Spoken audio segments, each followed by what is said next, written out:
जमिनीची बेकायदेशीरपणे विक्री झाल्याचा आरोप करत जैन समाजाने आज आंदोलन केलंय। पुण्यातल्या मॉडेल कॉलनी परिसरात जैन बोर्डिंग हाऊस आहे। या बोर्डिंग हाऊसच्या जागेची विश्वस्तांनी बेकायदेशीरपणे विक्री केली असा आरोप जैन समाजाने केलाय। यामध्ये केंद्रीय राज्यमंत्री मुरलीधर मोहोळ आणि 2 बिल्डरांनी मिळून ही जमीन हडपली असल्याचा आरोपही करण्यात आलाय।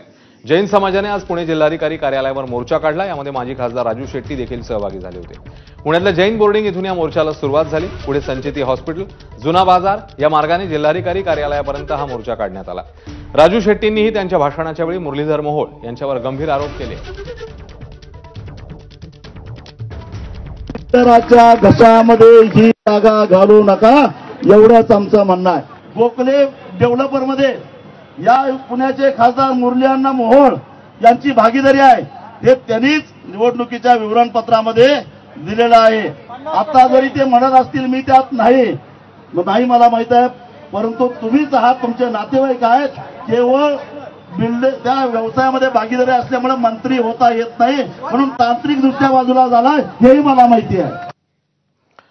दरम्यान राजू शेट्टींनी आरोप केल्यावर एबीपी माझाने या प्रकरणाचा रियालिटी चेक केला। जैन समाजाची जागा विशाल गोखले या बांधकाम व्यावसायिकाला 2025 मध्ये विकसित करण्याकरता देण्याचा निर्णय झाला। गोखले यांच्यासोबत मुरलीधर मोहोळ 2021 पासून व्यावसायिक भागीदार होते। मात्र फेब्रुवारी 2025 ला मुरलीधर मोहोळ हे भागीदारीतून बाहेर पडले होते। सध्या विशाल गोखलेंसोबत मोहोळ यांचे कोणतेही व्यावसायिक संबंध नसल्याचं कागदपत्रांमधून दिसून येत आहे।